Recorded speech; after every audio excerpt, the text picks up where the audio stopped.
Muy buenas tardes, hola a todas, hola a todos. Les doy la bienvenida a una nueva instancia de conversatorio. En este caso, bueno, lo que nos convoca es la fecha patria a la que estamos muy próximos, que es el 25 de mayo. Antes que nada me presento, mi nombre es Jorge Moyano, formo parte del área de prensa y comunicación de la Dirección General de Cultura de la Honorable Cámara de Diputados de la Nación.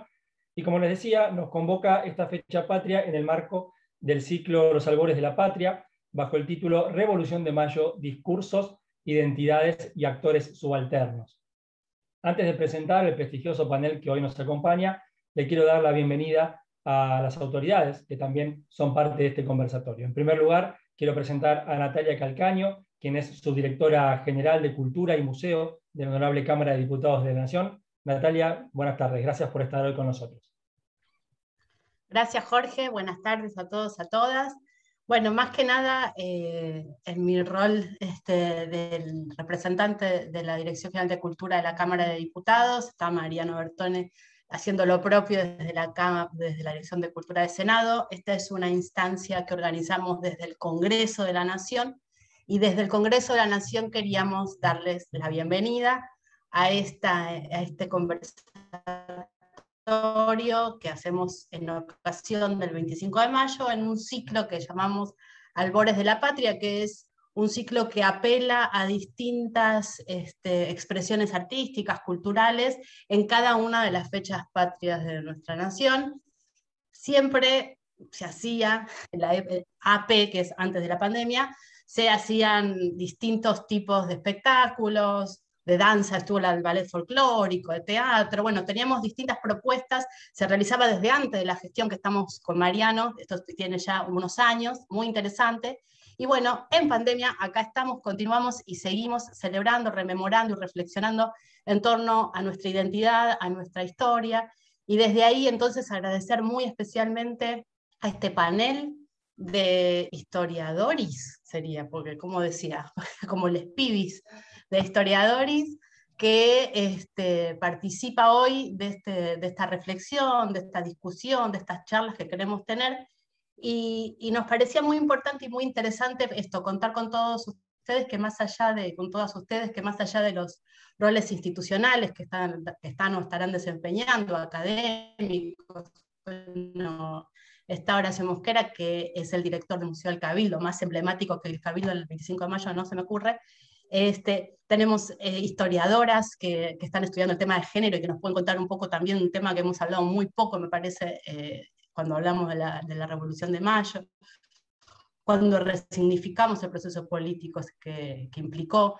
Bueno, distintas cosas en donde la historia hoy va a ser la protagonista en estos ciclos de Albores de la Patria, y un poco queríamos como comentar por qué nos parecía que era importante esta rememoración tan historicista, si quieren, que tiene que ver con el momento que vivimos. Este es el segundo Albores que hacemos en pandemia, en una situación que se ha extendido, dramática, difícil, complicada para el mundo, para nuestro país, que nos hace, bueno, ya estar un poquito más cancheros en cómo poder expresarnos y actuar, pero estar muy preocupados ante la situación difícil sanitaria que vive, como decía, el país y el mundo, y pensar que un poco lo que venimos, ¿no?, reflexionando en torno a esto es cómo solamente podemos salir de esta situación en el marco de la unidad nacional, que si hay alguna posibilidad de superar con el plan de vacunación, con las medidas sanitarias,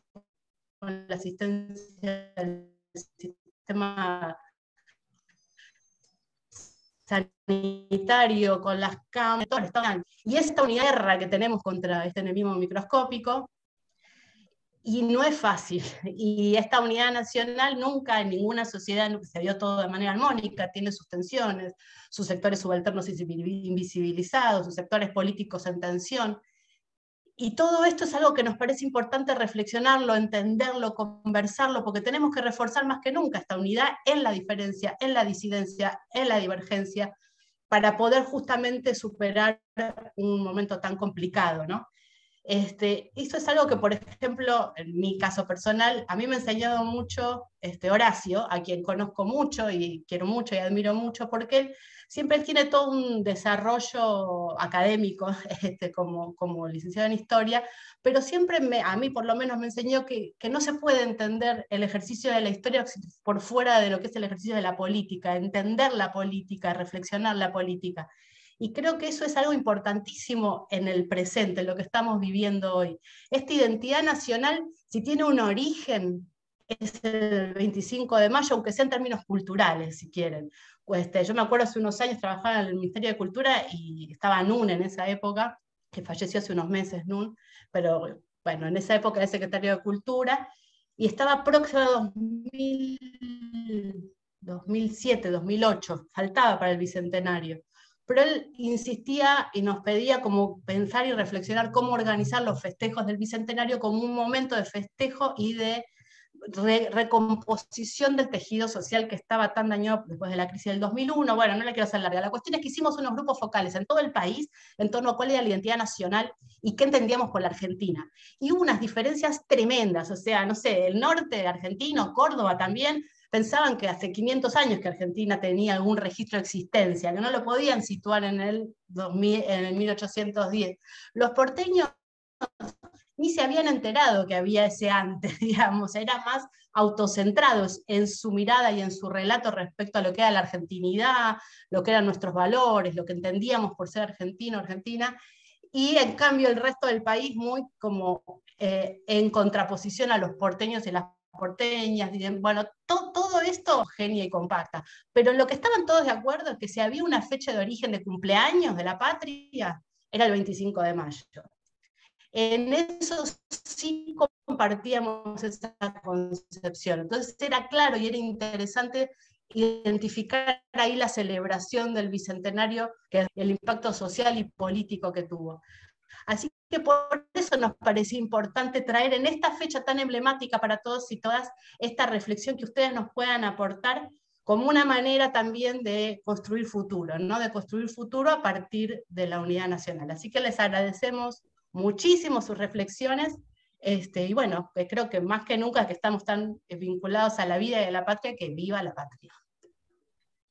Gracias, Natalia. Y bueno, vos lo mencionabas, quiero presentar a continuación a Mariano Bertone, quien es abogado y director de Cultura del Honorable Senado de la Nación. Bienvenido, Mariano, gracias por acompañarnos hoy. Bueno, buenas tardes a todos y a todas.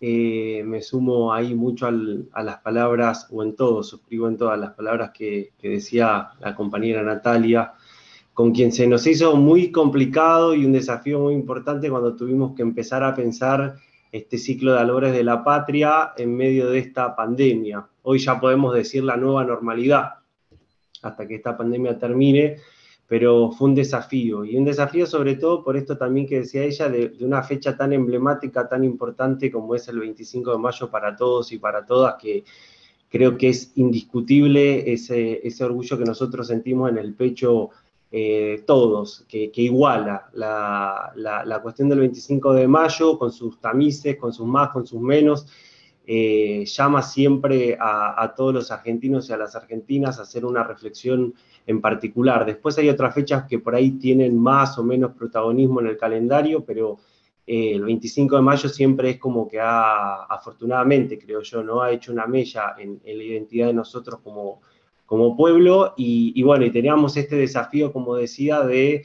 qué hacer para un 25 de mayo tan especial, este segundo 25 de mayo en pandemia, increíble, ¿no? Que muchos pensábamos que el año próximo, por este año, íbamos a estar en una situación mejor, pero bueno, el mundo está así, estas son las reglas del juego, la coyuntura que nos toca vivir, pero estuvo lindo. Me parece que el proyecto de invitar a semejantes historiadores e historiadoras para que puedan compartir con nosotros una reflexión que hable un poco también de esto de nosotros como identidad, algo que por ahí a veces parece muy trillado, pero que tiene un significado muy, muy importante. Yo la verdad es que estoy contento. Para mí el 25 de mayo es una fecha importantísima, en mi caso particular también como militante, porque me arrastra a muchos hechos de la historia, no solo de los que vamos a hablar ahora, sino también en mi historia personal de aquel 25 de mayo de 2003 y mi formación como militante, así que está siempre cargado de un montón de significados que cada año que pasa revalorizo y reflexiono un poco más, así que no quiero quitar mucho tiempo, sí quiero agradecerle de parte de todas las autoridades del Senado, la presencia primero de ustedes, en unirse acá al Zoom, y también de todos los que estén escuchando, que con su granito de arena hacen que sigamos reflexionando y que sigamos hablando de una fecha tan importante para todos y para todas. Así que bueno, gracias a ustedes por participar y a los que están del otro lado por escuchar. Gracias a vos, Mariano. Y a continuación, bueno, vamos a presentar brevemente a cada uno de los integrantes y las integrantes del panel, para luego sí poder adentrarnos en los ejes que tenemos planteados para la charla del día de hoy. En principio, saludar a Horacio Mosquera, magíster en Estudios Latinoamericanos por la UNSAM, licenciado en Historia por la Universidad de Buenos Aires y director del Museo del Cabildo y la Revolución. Horacio, gracias por acompañarnos en este espacio esta tarde. ¿Cómo estás? ¿Qué tal? Buenas tardes. Gracias. Y bueno, agradezco este gesto de las direcciones de Cultura, de la Cámara de Diputados, de la Cámara de Senadores, las palabras de Natalia, la palabra de Mariano, y esta posibilidad de participar de este conversatorio sobre este tema tan importante como bien ya lo han dicho. Gracias, Horacio. También queremos agradecer la presencia de Mara Espasande, quien es licenciada en Historia por la Universidad Nacional de Luján, directora del Centro de Estudios de Integración Latinoamericana Manuel Ugarte de la Universidad Nacional de Lanús. Mara, ¿cómo estás? Gracias por estar hoy con nosotros. Gracias, Jorge. Buenas tardes. Saludar a los compañeros, las compañeras presentes, agradecer la invitación y una alegría poder compartir una reflexión sobre una fecha, como decía antes Natalia y Mariano, una fecha tan querida en el corazón del pueblo argentino. Así que bueno, esperamos estar aquí compartiendo un rato de charla. Gracias, Mara, así será. Y por último, también presentar a Gabriela Vázquez, licenciada en Historia por la Universidad Nacional de Cuyo, especializada en Historia de las Mujeres en el ámbito regional y nacional, miembro fundadora del Centro de Estudios Interdisciplinarios sobre la Mujer, CIEM Cuyo. ¿Cómo estás, Gabriela? Buenas tardes, gracias por estar hoy con nosotros. Hola Jorge, hola también a mis colegas, a las autoridades, y un gusto saludarlos desde Mendoza, así que de alguna manera lo que trae la pandemia, algo de positivo, es tener estas posibilidades de encuentro a pesar de las distancias. Así que realmente muy, muy agradecida por la convocatoria, por la invitación. Creo que como ya se ha venido diciendo, es tan importante reflexionar sobre esta fecha y este acontecimiento que nos atraviesa como país, y también poder pensarlo desde el interior y desde las provincias también es algo que nos hace bien a todos. Así que muchas gracias. Gracias a vos, Gabriela. Bueno, ahora sí, comenzando la semana de mayo, entonces, invitamos un poco a volver sobre los pasos de nuestra historia. Bueno, algo se estuvo deslizando en esta presentación. Vamos a hablar de la Revolución de 1810. Nos proponemos repensar el significado de esta fecha. Y en este sentido, la charla va a girar en torno a tres ejes ordenadores. En primer lugar, vamos a hablar de hechos, de la historia, de anécdotas, la mirada fáctica, si se quiere. También vamos a abordar los símbolos, que no son pocos, y los relatos nacionales a partir de la construcción del 25 de mayo como fecha patria, y también qué rol han tenido otros sectores, sectores populares, y por supuesto el rol de las mujeres, una revolución ampliada, ¿no? ¿Quiénes fueron los sectores participantes? Quizás para meter una mirada un poco más profunda respecto de lo que en la enseñanza primaria o media por lo general se nos enseñaba respecto de ese relevamiento muy por arriba, ¿no? Ese sobrevuelo sobre lo que era la Revolución de 1810. Así que vamos a comenzar con este primer eje que tiene que ver con la necesidad de hablar un poco sobre qué fue y qué pasó aquel 25 de mayo de 1810, qué implicó la revolución, qué conceptos son los apropiados para hablar de la revolución, Me gustaría invitar a Horacio Mosquera para que comience hablando sobre esta temática. Gracias, Jorge. Y para comenzar, me gustaría insertarnos, digamos, en un mundo en una relación entre Europa y América, donde en Europa y en América cambian muchísimas cosas, producto de estas revoluciones políticas, sociales, estos cambios económicos que se están dando. Y donde comienza esto es en 1776 con la Revolución Estadounidense, ¿no? Que es un cambio enorme, apoyado por Francia, apoyado por España, con la intención de echar a Gran Bretaña de sus posiciones en América. Y va a haber otra situación muy trascendente también en esta América, que se produce en 1804 en Haití. Hay una revolución que termina absolutamente radicalizada, porque comienza, digamos, en 1789, 1790. 1804 es el final, es cuando toma de alguna manera la delantera el grupo más radicalizado. Y terminan, digamos, de romper estos lazos con Francia, que no quería reconocer los derechos que reconocía en Francia a las personas esclavizadas de Haití. Digo esto porque muchas veces también, digamos, se centra todo en España cuando analizamos este contexto como crisis, digamos, se enseña muchas veces, ¿no? Como las independencias americanas, como la crisis, digamos, española, y nunca se habla de la crisis inglesa, por ejemplo, de la crisis francesa.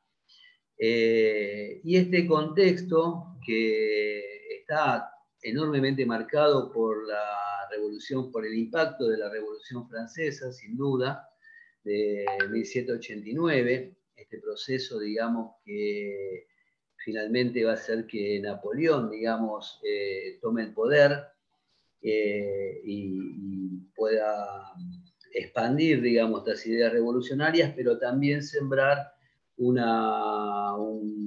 vamos a decir, un mapa de guerra en toda Europa y de conflicto, de que solo va a quedar, digamos, exenta Gran Bretaña en el sentido de que no se va a luchar en su territorio, sino en los mares, ¿no?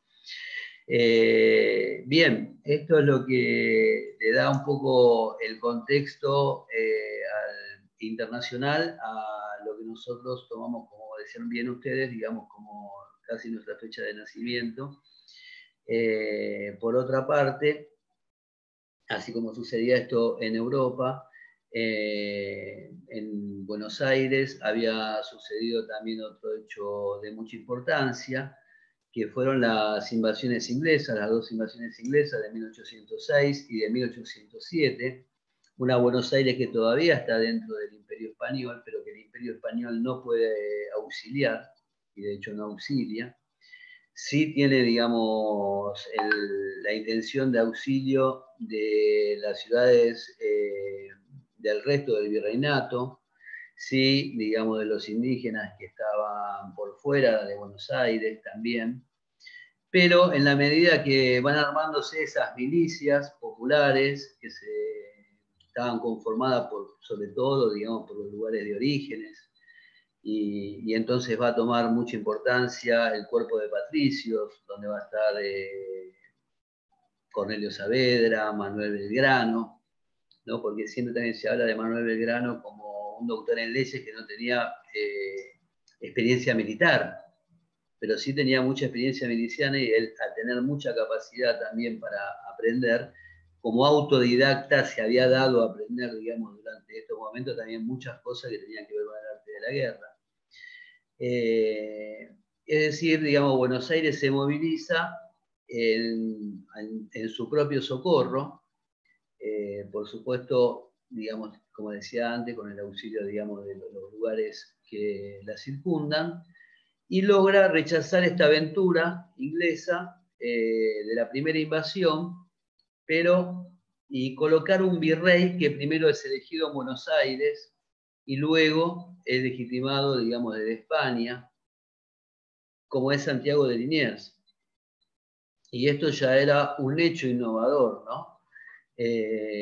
La segunda invasión inglesa es algo mucho más planificado, ya hay generales con experiencia, ya es un ejército, digamos, con mucha más potencia, numéricamente mucho más poderoso, una cantidad muy grande realmente, y además que vienen en busca de recuperar ese territorio en el cual algunos habían jurado una fidelidad al rey inglés durante la primera invasión. Por lo tanto, todo hacía prever, digamos, que se iban a hacer con el mando en esta ciudad de Buenos Aires, pero bueno, una mala estrategia de los que estaban a cargo de las operaciones, así que en lugar de plantear una batalla abierta, intenten entrar por la calle de Buenos Aires y se produce una lucha encarnizada cuerpo a cuerpo, en el cual participan niños, mujeres, hombres, y finalmente los ingleses tienen que rendirse. Menciono esto porque esto le da a Buenos Aires toda una movilización en la discusión política. De alguna manera se vigoriza la discusión política, pero tampoco podemos omitir el hecho de que esta relación entre América y España estaba marcada por el coloniaje. Digamos, ¿por qué lo menciono? Porque entre todos estos hechos que comentaba antes, digamos, uno no puede olvidar, digamos, el levantamiento de Condorcanqui en el Alto Perú. Uno no puede olvidar en 1809 el alzamiento que se produce en Chuquisaca, por ejemplo, uno de los lugares más cultos de Sudamérica, ¿no? En cuanto a la América española, sin duda mucho más culto que en cuanto a conocimiento, estoy hablando, educado, ¿no? Que lo que podía llegar a ser Buenos Aires, donde estalla justamente también una rebelión que llega hasta La Paz y que es ferozmente reprimida por Cisneros, que era virrey en ese momento. Era un virrey que no había sido nombrado por el rey, porque el rey ya está preso. Hay una pelea entre Fernando VII y su padre en España. Y entonces, digamos, ya llegando a 1810, haciendo un brevísimo relato, ¿no?, acerca de esto, nos encontramos con que ha caído la Junta de Sevilla, que era la última autoridad que podía esgrimir España con respecto a América. Y bajo esta situación de evolución de la soberanía ante la pérdida, esta soberanía que tenía el rey porque el pueblo se la había otorgado, ante la ausencia del rey es que se produce este reclamo de los pueblos, sobre todo de los pueblos americanos, porque también hay que recordar que no es un levantamiento que sucede solamente en Buenos Aires para este momento, ¿no? Hablábamos recién de lo de Chuquisaca, pero tenemos que hablar de Santiago de Chile, tenemos que hablar de Caracas, hay que hablar de México. Es decir, que esta relación de coloniaje venía ya deteriorada, venía cuestionada, fuertemente cuestionada. Y esto, sí, esto forma parte, a pesar de estos cuestionamientos, de la defensa que se había hecho pocos años antes, aún formando parte del Reino de España frente a los ingleses.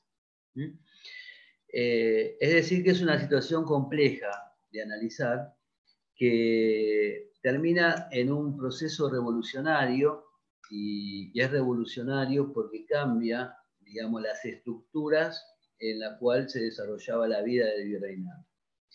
La cambia en el orden social, porque está el final de este orden de castas, ¿no? Esto tampoco lo podemos, digamos, dejar pasar, donde los españoles mismos habían puesto en cuestión hasta la humanidad de la gente que poblaba América. Habían, digamos, participado y se participaba de una institución, digamos, como era la esclavitud. Digamos, también cuestionada, porque, digamos, no es algo que era como la cosa común, digamos, ¿no?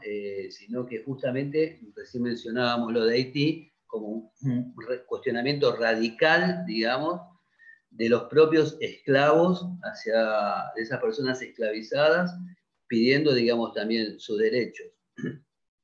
Y esto va a terminar, se va a dar por tierra, digamos, con el proceso revolucionario. Si bien no va a terminar la esclavitud en su totalidad, digamos, ya la Asamblea del año 13 va a dictaminar esta libertad de vientres y no va a poder continuarse tampoco en este tráfico de esclavos. En el plano económico también se va a producir, digamos, un fuerte cambio, a pesar de que Cisneros ya como autoridad, digamos, española había empezado, digamos, a modificar el tema del monopolio, pero sobre todo por una situación de que no podía practicarse ese intercambio. El orden económico ya no va a tener esa metrópoli, ese centro, digamos, que extrae por sobre todo la riqueza de América, sino que va también digamos, a ser protagonizado mucho más por quienes viven en cada uno de estos lugares, dando, digamos, cierta preeminencia a grupos como, digamos, pueden llegar a ser los ganaderos en el futuro, digamos, del Río de la Plata, en lugar de los comerciantes, por ejemplo. Estos comerciantes que estaban, digamos, muy ligados a este tráfico legal e ilegal. Digamos, en Cádiz se manejaban las dos cosas, tanto el comercio, digamos, legal del monopolio como el contrabando. Y finalmente, la cuestión política, ¿no? Este cuestionamiento de ser súbdito y pasar a ser un ciudadano. O sea, este cuestionamiento a la monarquía. Todo esto, digamos, también, digamos, se produce durante la semana de mayo, el 18, a ver cómo estamos con el tiempo, perdón que lo diga así. ¿Me pasé ya de los 10 minutos?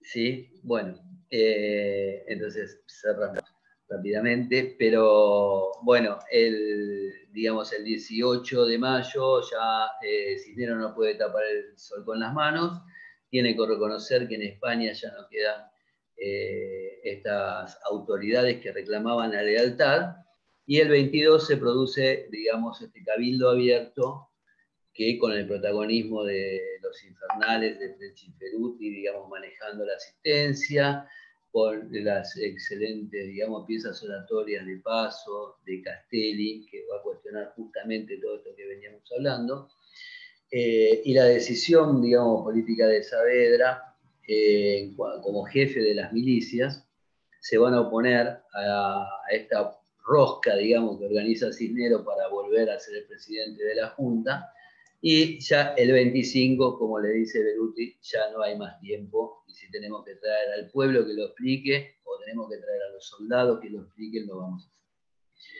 hacer. Bien, finalmente me gustaría también rescatar, en función de las palabras, digamos, que dieron Natalia y que dio Mariano, que esta revolución se produce en un marco de unidades, ¿no? De unidades, de heterogeneidades ideológicas, de grupos sociales, de intereses económicos, ¿no?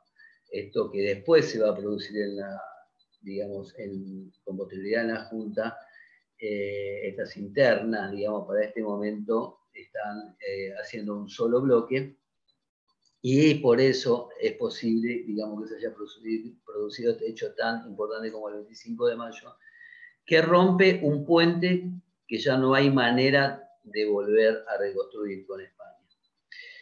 Bueno, finalizamos. Gracias y disculpe que me extendí un poquito. No, por favor, no, quédate con nosotros porque seguramente va a surgir alguna cuestión. Quiero rescatar de todo lo que has dicho y lo que has comentado, cómo has marcado las rupturas y continuidades, ¿no? que han sucedido a lo largo del contexto histórico que ha posibilitado desembocar en este 25 de mayo.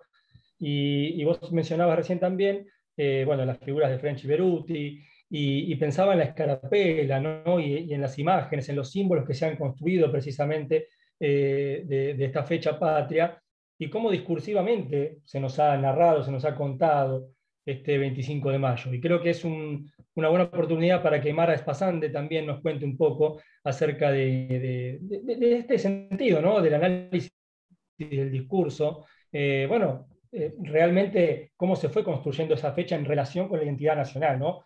Algo contaba recién Horacio de cuándo empieza a celebrarse este 25 de mayo y cómo fue dándose, pero Mara, te dejo a vos como para que nos cuentes un poco también, cómo fue esta construcción del mito fundacional de nuestra patria, ¿no? Gracias, Jorge. La verdad es que Horacio en pocos minutos hizo un recorrido histórico y puso sobre la mesa los diferentes aspectos espaciales y temporales que son centrales para explicar, ¿no?, este hecho. Y hablar un poco de las representaciones y sobre el 25 de mayo implica un desafío enorme porque implica hablar de historia, hablar de política y de memoria. En los momentos en los cuales se conmemora, lo primero que se está generando es un acto historiográfico en sí mismo, porque el recordar un hecho implica interpretar el hecho. Para aquellos que nos dedicamos a la historia, siempre decimos, el chiste es todo es complejo. Siempre nos piden que seamos cortitos, que podamos explicar, y decimos, no, es más complejo. Y en las conmemoraciones se juega aún más esta complejidad, porque la primera pregunta es ¿quién conmemora? ¿Desde dónde se conmemora? ¿Qué revolución se conmemora? ¿Y qué se cuenta sobre esa revolución? Por lo tanto, hay una cantidad de elementos muy ricos para poder pensar, como para por lo menos tirar algunas líneas, y después, digo, si hay tiempo podemos volver y abrir el debate. Me parece que es interesante en el caso del 25 de mayo pensar en 3 niveles. Hay un primer nivel que va a ser un nivel de conmemoración oficial entre comillas, porque estamos en un momento de crisis del orden colonial, de conformación de las estructuras y de tipos de estatalidad, por lo tanto, no es que en 1811 ya vamos a tener un Estado consolidado. Pero sí, ya en 1811 hay una primera conmemoración y un festejo de esas fiestas consideradas las fiestas mayas, y que va a continuar a partir de 1811 a lo largo de toda nuestra historia hasta el día de hoy, hasta esta conmemoración que con nuestra virtualidad y nuestras particularidades estamos insertos también en esta historia y en este objeto de estudio del cual estamos hablando, ¿no? Porque justamente tiene que ver con hacer memoria sobre este hecho del pasado. Entonces, una cuestión es lo oficial, otra cuestión es la vivencia de los pueblos. Cómo los pueblos, y en eso se observa una diferencia importante entre cada localidad, cada provincia, cada región, cómo los mismos pueblos en sus festividades populares recuerdan y conmemoran este acontecimiento, ¿no? Y un tercer elemento, cómo esta memoria histórica se ritualiza en una institución fundamental para la construcción de la identidad y de las identidades en sus múltiples dimensiones, que es la escuela. Entonces, la escuela fue el gran espacio y el gran transmisor de qué entendemos por Revolución de Mayo. ¿Por qué? Porque en la conmemoración, en la fiesta, en el encuentro, lo que se pone en juego no es solo las ideas, se pone en juego el cuerpo, se pone en juego el sentimiento, se pone en juego el ser con el otro, el ser comunidad, el chocolate caliente, ¿no? Todo lo que a nosotros y a nosotras se nos puede venir a la memoria hasta sensitiva y sensorial de lo que implica el compartir. Por lo tanto, tenemos como estas 3 dimensiones. A mí me gustaría detenerme en la historiográfica, pero digo, hay muchos otros puntos, pero me parece central porque creo que en la memoria colectiva, cuando pensamos en la Revolución de Mayo, está todavía muy fuertemente asociada a los mitos de la revolución que se han construido de la mano de la institución escuela y de la escuela moderna, ¿sí?, como institución argentina. Esta complejidad y esta riqueza de la cual nos hablaba Horacio, a mí me venía un título y pensaba, bueno, Revolución de Mayo, en realidad, Buenos Aires, sin Chuquisaca, La Paz, y sin Sevilla no se puede explicar.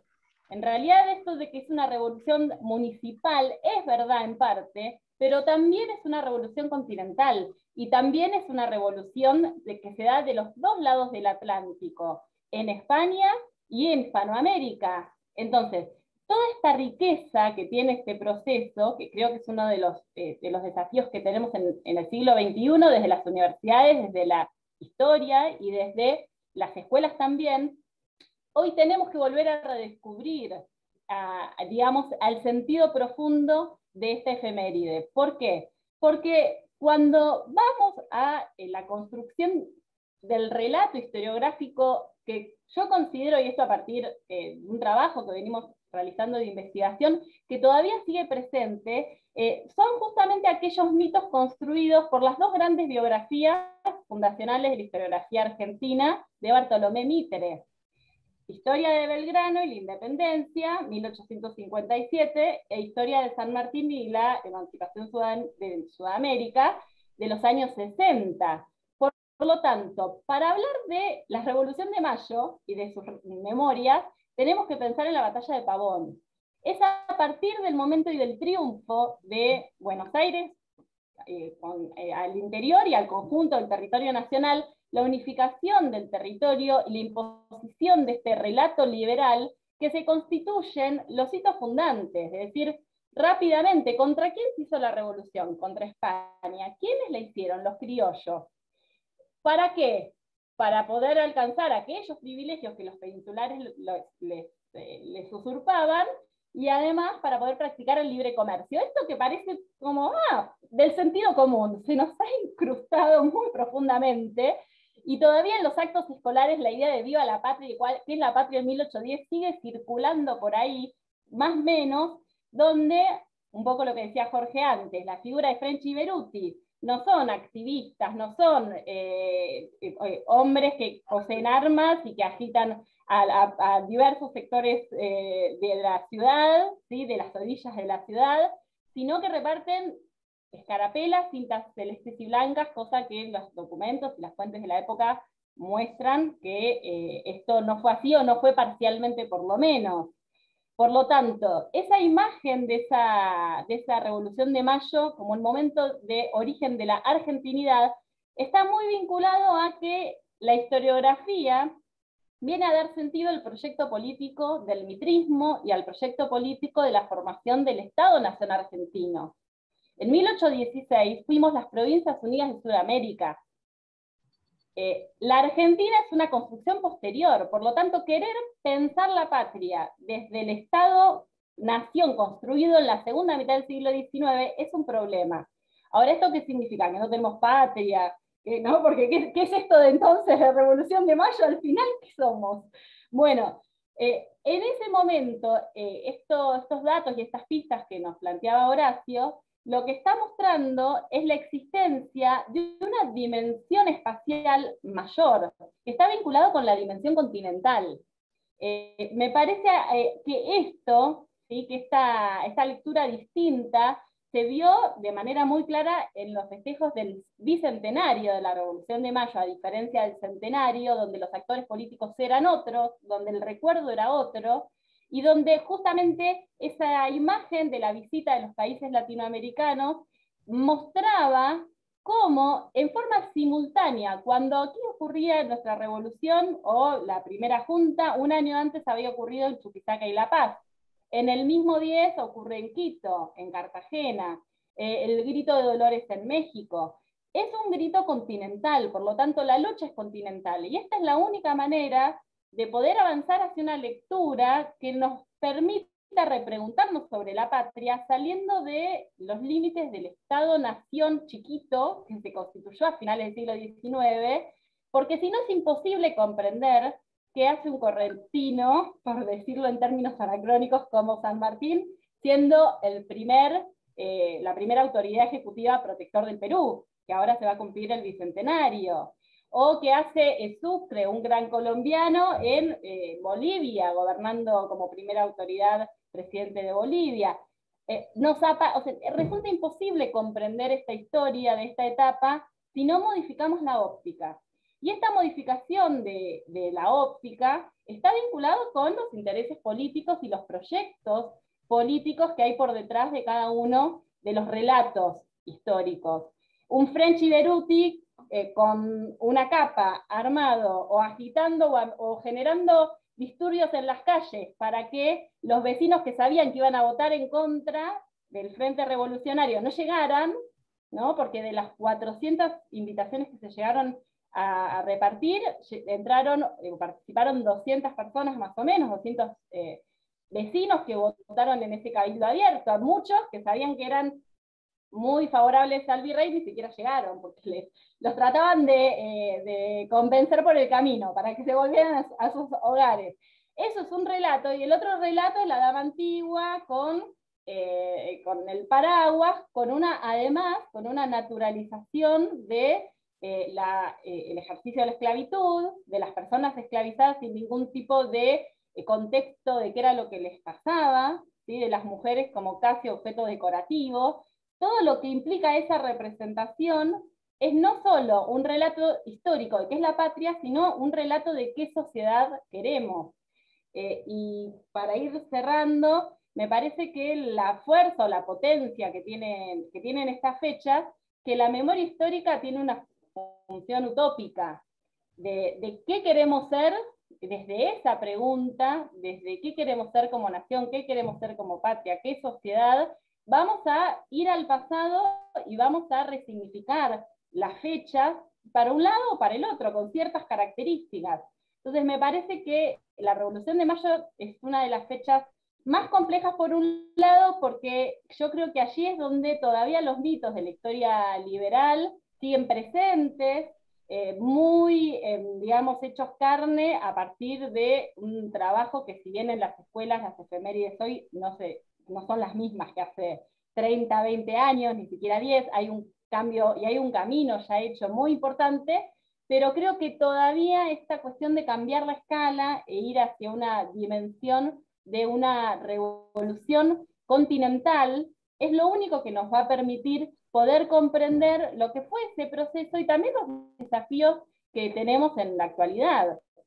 Manuel Ugarte, un argentino poco conocido, pero muy estudioso de estos temas, en 1910, en el mismo momento en que se realizaban acá los festejos del centenario, el 25 de mayo dio una conferencia en Barcelona, donde ya en 1910 enunció muchas de las cosas que estoy planteando con mucha claridad, que después retomó el revisionismo histórico, ¿no? Después de 20, 30, 40 años, pero él ya en 1910 lo estaba sosteniendo y fundamentalmente planteaba que aquella nación hispanoamericana que había sido desmembrada tenía que volver a retomar las sendas de la integración, porque si no la soberanía no iba a poder ejercerse, por este concepto de la soberanía incompleta en el marco de lo que fue la creación de los estados-naciones en América Latina, de la mano de los proyectos de las oligarquías.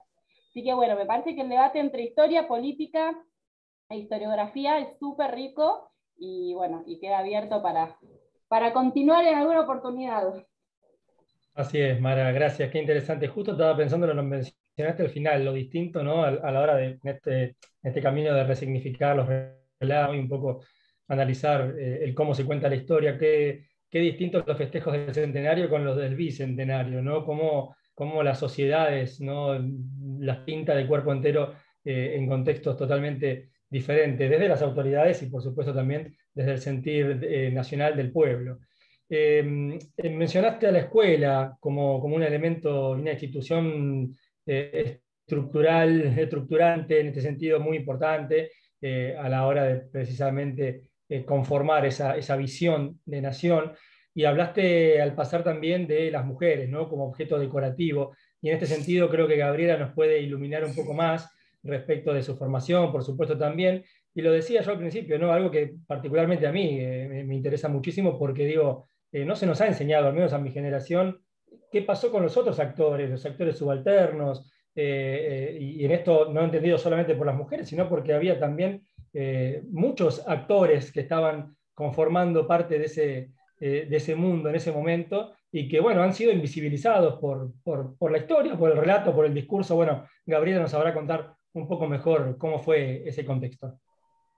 Bien, muchas gracias Jorge, y gracias a Horacio y Mara, porque de alguna manera me han contextualizado para poder abordar ahora el 25 de mayo, la revolución, desde otra óptica, incorporando la categoría género y empezar a ver justamente otros actores que han estado y que han estado silenciados, marginalizados. Pero para empezar, la historia es tanto el acontecimiento pasado como ese discurso, ese relato escrito. En el acontecimiento, las mujeres y los distintos sectores subalternos han estado y hemos estado siempre. A donde aparecemos silenciados es en el relato, es en la escritura justamente de la historia. Y en esos textos fundacionales que habló Mara, que son las obras de Mitre. De alguna manera fueron textos que fueron la Biblia, fueron textos canónicos que nos marcaron, que nos fueron diciendo quiénes eran las personas que debían ser recordadas y quiénes debían ser olvidadas. Y no es un dato menor, porque de alguna manera muchas generaciones se vinieron formando en esta misma línea. Y se termina por naturalizar algo que no lo es. Y en este entonces contexto está esa historiografía tradicional que ha preferido ciertas temáticas, ciertos personajes, y después va a venir, para hacerlo de una manera muy sencilla, va a venir otra manera de hacer historia, que se va a hacer otros cuestionamientos y va a decir, bueno, esto es todo. ¿Esta ha sido verdaderamente lo que ocurrió? ¿Qué pasaba? Y ahí empiezan a surgir las preguntas, ¿qué pasaban con esos otros sectores? ¿Qué pasaba con las mujeres? ¿Qué pasaba con las masculinidades subordinadas que también estaban acá? Porque lo que solamente se recuerda son esos grandes héroes, San Martín, Belgrano, todos varones, pero incluso en esos textos fundantes, si uno lo empieza a leer, como decía Walter Benjamin, a contrapelo, y es decir, a buscar otra información, van a aparecer referencias a mujeres, pero siempre en relación con los varones. La esposa de, la amante de, la hija de.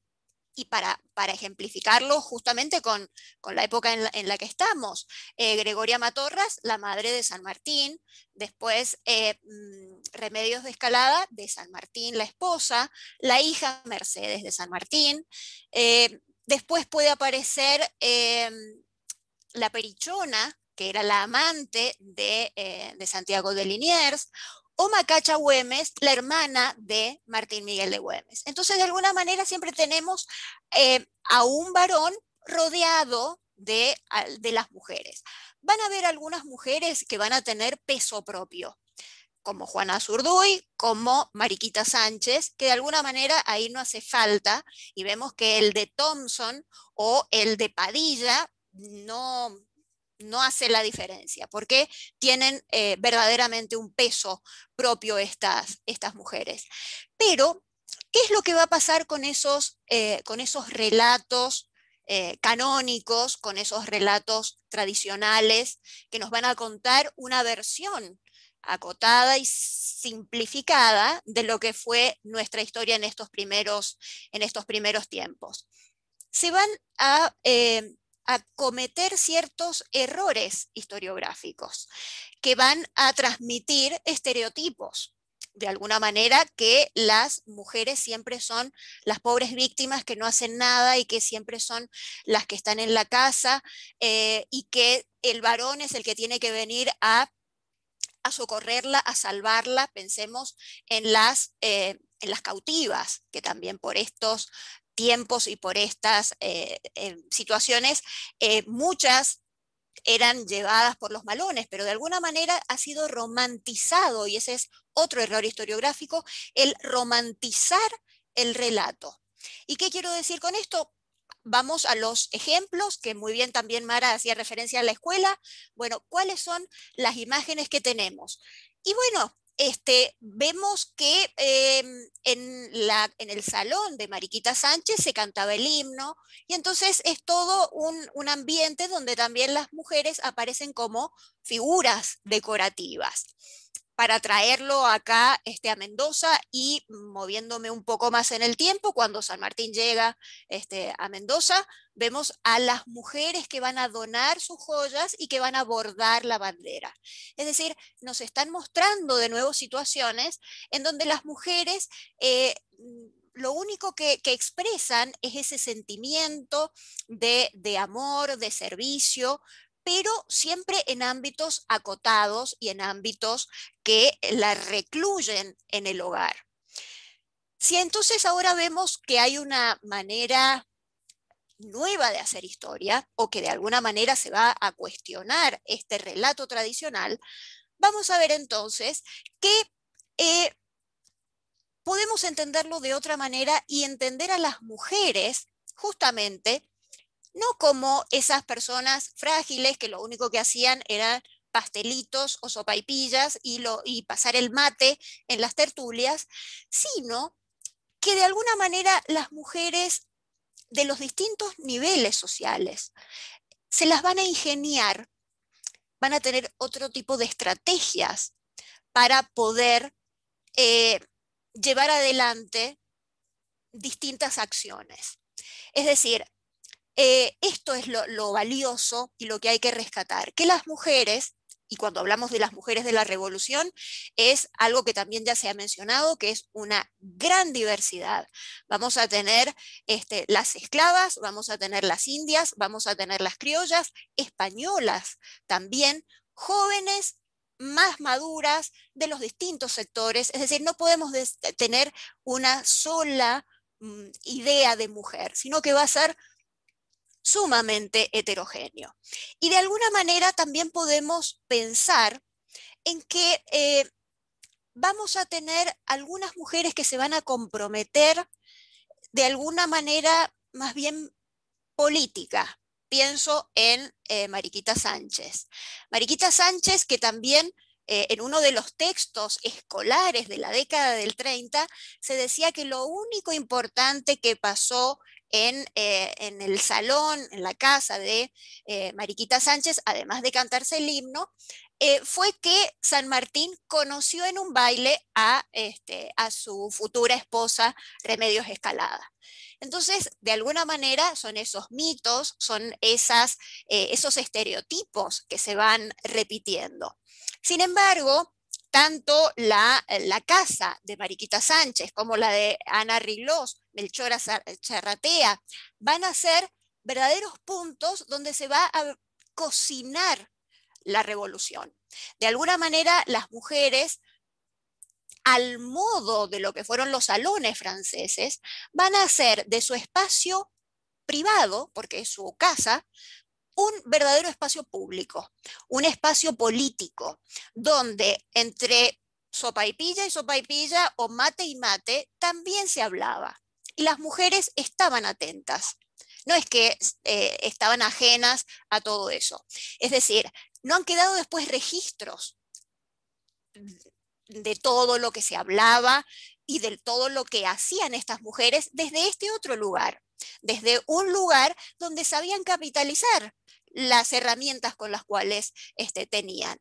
Por eso, en un momento, Casilda Igarzábal de Rodríguez Peña le dice al propio Cornelio Saavedra que actúe, porque la patria lo necesita. Es decir, son mujeres que están actuando, que están llevando adelante junto con los varones, se están comprometiendo con la cosa pública, con una situación que estaba pasando y que estaban siendo partícipes de eso.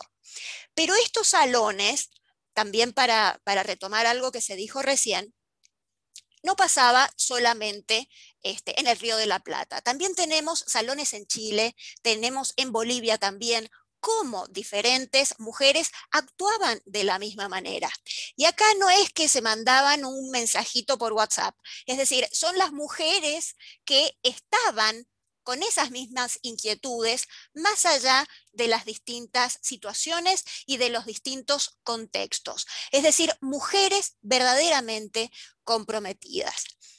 Esa sería entonces unas mujeres con algún compromiso más bien político y podemos decir urbano. Pero también, y acá recupero lo que decía Horacio, de las invasiones inglesas. Las invasiones inglesas también participaron las mujeres, como bien lo dijo Horacio. Y no es un dato menor, porque esto es como que ya las va a muchas, y acá vemos también a las mujeres de los sectores subalternos, de los sectores invisibilizados, porque vamos a tener mujeres de pocos recursos, incluso algunas esclavas que van a estar ya participando activamente. Activamente me refiero a tomando fusiles y disparando. Entonces, vemos acá ya un compromiso y esto va a ser verdaderamente importante. Tenemos el caso, por ejemplo, de Manuela Hurtado de Pedraza, que ella junto a su marido va a estar con el fusil en mano y después va a ser condecorada por haber matado a un inglés. Pero después está el caso de Martina Céspedes, que también es muy interesante porque acá vemos las estrategias que tenían las mujeres, que cómo se las va a ingeniar para emborrachar a los ingleses y después apresarlos. Es decir, las mujeres siempre estamos asociadas a dar de comer y eso lo podemos usar de distintas maneras, para dar de comer, pero también para emborrachar, envenenar también. Sutilezas que vamos a tener y que no son nuevas, sino que son de hace mucho tiempo. Entonces, vamos a ver que también estas mujeres van después de las invasiones inglesas, van a obtener grados militares. Vamos a tener subtenientes, capitanas, sargento mayor. Esto va a ser fundamental también porque después, cuando se inicie el proceso revolucionario, van a participar también. Vamos a tenerlas al frente y también como espías. Con lo cual, entonces, creo que es importante entonces tener en cuenta estas participaciones de las mujeres en los diversos niveles. Las masculinidades subordinadas, ya sea que estemos hablando de los indios o también de los esclavos, cómo después se van a involucrar y van a estar participando, van a ser propia esta lucha y esta revuelta.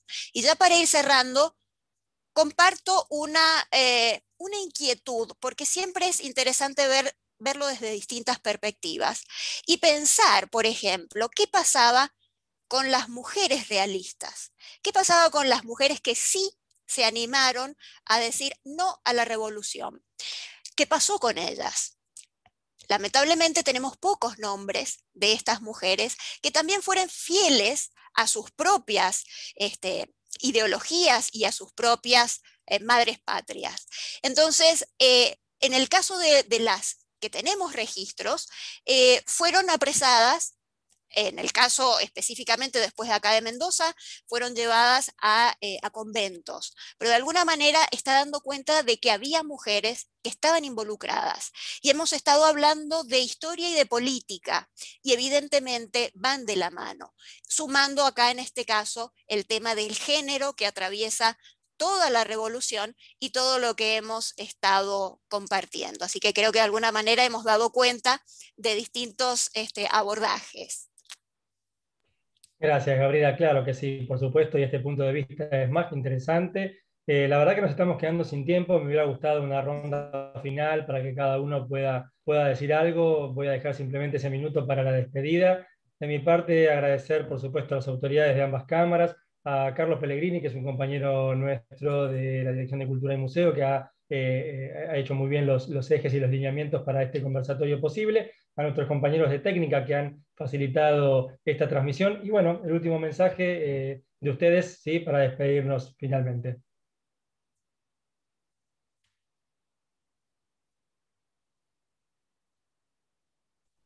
Ahí está silenciado Horacio, está diciendo algo. A ver, el micrófono, Horacio. Ahí vamos. Ahí está, desperdicié una parte del minuto, pero lo que estaba diciendo era agradeciéndoles a ustedes, a Natalia, a Mariano, muchas gracias por la invitación, por esto, y también a Mara y a María Gabriela por la charla que han dado recién, que es muy enriquecedora y que creo que forma parte, digamos, indispensable de poder entender el 25 de mayo con todo esto, ¿no? Con cómo se nos enseña y con qué actores, digamos, la protagonizaron. Así que te agradezco mucho, Jorge, y a todo el equipo. Y por mi parte agradecer también, un placer compartir un rato de la tarde, y creo que nos quedan muchos ejes. La verdad es que las intervenciones tanto de Horacio como de María Gabriela me llevaron a pensar muchas cuestiones, solamente reafirmar o poner también, hacer hincapié en la importancia de los pueblos originarios en toda esta etapa, que fueron mencionados por mis dos colegas, pero pensando en esa patria y yendo a ese territorio, ¿no? Donde el 10% nada más está en Buenos Aires. El gran mundo era en el norte, en nuestro noroeste, hoy llamado así, y en el Alto Perú, y el 85% de la población originaria. Creo que sin eso todo el resto del proceso revolucionario es muy difícil de comprender, simplemente como título para, bueno, para alguna de las próximas charlas. Así que bueno, desde ya muchas gracias. Gracias, Mara. Bien, bueno, gracias a Natalia, a Mariano, gracias por la invitación, gracias Jorge por habernos coordinado, gracias a mis compañeros de panel, Horacio y Mara, realmente ha sido un gusto, y como dije al inicio, de poder participar desde lejos, desde Mendoza, pero en estas instancias que nos permiten reflexionar, nos permiten recordar, y bueno, y esperando también que las próximas veces ya no sea virtual, sino que podamos encontrarnos personalmente. Muchas gracias. Gracias. Mariano, Natalia. Bueno, yo sumamente contento con el encuentro. La verdad es que me quedaría horas y horas realmente escuchándolos. Esto de repensar la historia, revalorizar la historia, desde estos abordajes me encanta, y sobre todo también me quedo con esto que creo que fue Mara que decía, ¿no? Esto de cómo a lo largo de los años hemos cambiado la forma de celebrar y de hablar acerca de las efemérides en la escuela y en nuestra vida cotidiana. Qué importante, qué bueno el tema de la cuestión de género, que también empape el repensar la historia. Me parece que es algo sumamente fructífero y que ojalá que continúe y que se vaya profundizando, porque creo que es la mejor manera de poder seguir construyendo también nuestra identidad y nuestra patria. Así que bueno, gracias enormes por haberse sumado. Ahí me adelanté un poco a Nati porque ahora quiero darle la palabra a ella para que cierre, pero gracias de verdad. Bueno, sí, lo mismo. Gracias a todos y a todas. Muy interesante. Misión recontra cumplida. Nos han quedado un montón, como decía Mara, ganas de generar nuevas instancias de encuentro y de reflexión por distintos temas que ustedes muy brevemente y con mucha claridad y con mucho interés nos han podido transmitir respecto a que se trata. Me quedo así como títulos de contextualizar el proceso histórico en esta dimensión continental, internacional, política, económica que nos fueron contando, visiones que no se podían encontrar, entender las lecturas y relecturas, y creo que un poco eso es lo que yo dejaría como reflexión acá, como nunca se termina, no hay un final, como las películas The End. Nunca es suficiente la rememoración, porque en la rememoración estamos haciendo historia en ese mismo momento. Entonces, en este presente de hoy, todos los aportes que ustedes nos acercan nos dejan distintos que antes de haberlo escuchado, y construyendo, me parece, mejor hacia el futuro. Y bueno, y mencionaban este 25 de mayo como una instancia, una fecha muy escolarizada, decía Mara, ¿no? Como la idea de la escuela. y justo con Mariano hablábamos de que cuando organizamos las fechas patrias, pero especialmente hasta el 25 de mayo, nosotros somos como los vicedirectores, ¿vieron? Porque están los directores generales, yo soy la subdirectora general y Mariano es el director de Cultura del Senado, entonces él es como el vice de la mañana, yo soy la vice de la tarde, que venimos acá a agradecerles. Yo me olvidé de nombrar a las autoridades, agradecerles en nombre del presidente de la Cámara de Diputados, Sergio Massa, el director general de Cultura, Angelito Grassi, la directora de Cultura, Andrea Barbieri, que todos ellos, todas ellas están recontra presentes acá, interesados en que esto suceda, y esto es, de alguna manera, en este contexto difícil que vivimos, el Congreso de la Nación que está abriendo sus puertas para que podamos, los argentinos y las argentinas, reafirmar nuestra ciudadanía y reafirmar nuestra unidad nacional. Así que muchas gracias y que sea pronto que volvamos a encontrar. Gracias, nos encontramos la próxima. Hasta luego. Chao, chao.